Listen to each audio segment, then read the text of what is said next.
As investigações arqueológicas, antropológicas e históricas realizadas em diversas regiões do planeta têm mostrado que a sociedade humana se vale dos algarismos há 6.000 anos. Sua história constitui-se uma história universal, a qual, mesmo descontínua e não linear, possui inúmeros fragmentos socioculturais que evidenciam o movimento cognitivo para o qual convergiram os sistemas de numeração, construídos e utilizados pela humanidade em todo o planeta.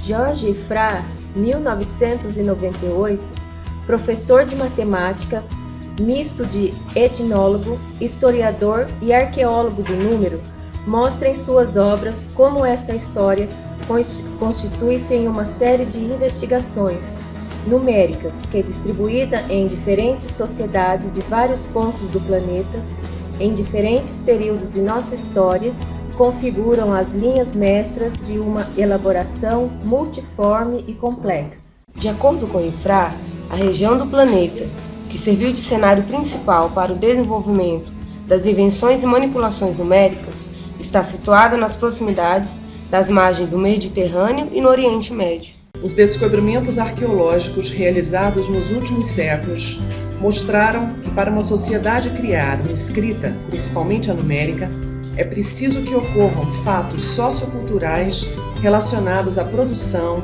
ao acúmulo de bens materiais, ao comércio e às trocas, de modo a viabilizar o exercício da contabilidade.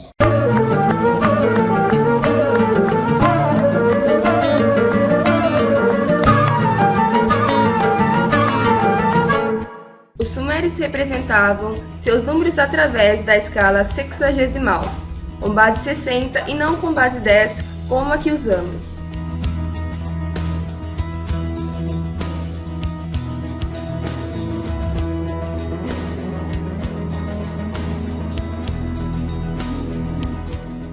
Nas investigações realizadas nessa região, verificou-se que essas sociedades registravam suas informações contábeis sob placas de argila, um material quase indestrutível e resistente por longo tempo. De acordo com os estudos realizados, alguns historiadores concluíram que o sistema de numeração dos sumérios era aditivo e possuía símbolos especiais para os números 1, 10, 60, 600, 3.600 e 36.000.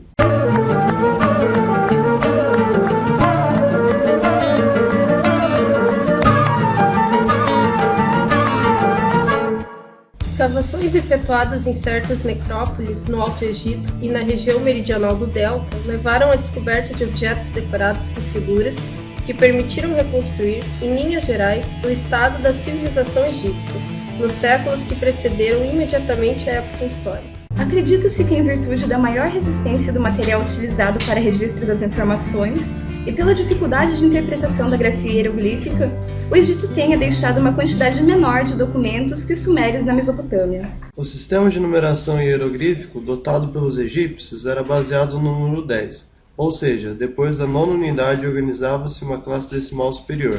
O sistema, entretanto, era aditivo.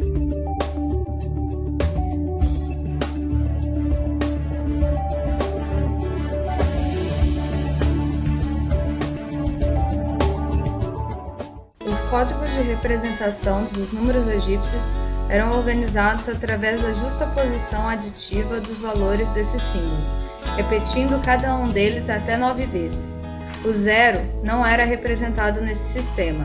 Entretanto, é comum encontrarmos algumas representações numéricas nas quais há um espaço vazio indicando essa ausência.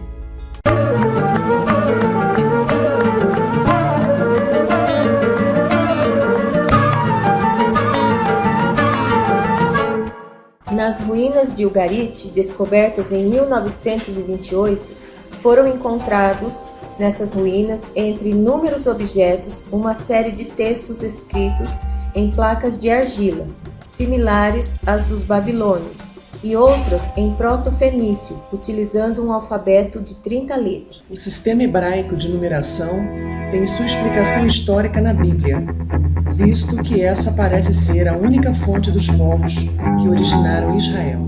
O sistema grego é conhecido como jônico ou alfabético.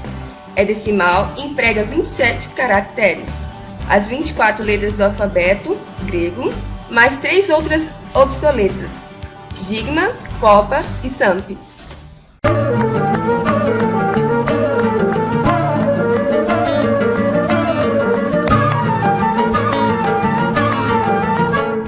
A língua chinesa possui termos silábicos para designar os 10 primeiros números e as 10 primeiras potências de 10. 100, 1000, 10.000. Sua escrita numérica remonta às inscrições divinatórias que figuravam no ventre de uma carapaça de tartaruga. Na obra intitulada I Ching, Livro das Permutações e Mutações, encontramos o famoso Pacoai, 8 trigramas, formado por combinações variadas, permutações, de linhas retas e dispostas em um círculo. Em relação ao sistema romano, podemos dizer que, como a maioria dos povos da antiguidade, sua numeração foi regida, sobretudo, pelo princípio aditivo, pois seus algarismos eram independentes uns dos outros.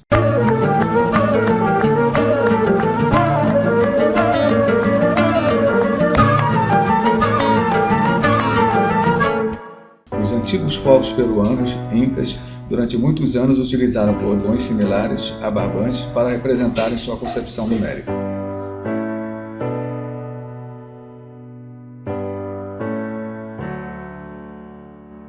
Quanto ao sistema numérico praticado pelos maias, o mesmo foi descoberto pelas expedições espanholas ao Yucatán, no início do século XXVI. Sua base de contagem era vigesimal. Este capítulo tomou alguns aspectos que situam historicamente a construção dos sistemas numéricos.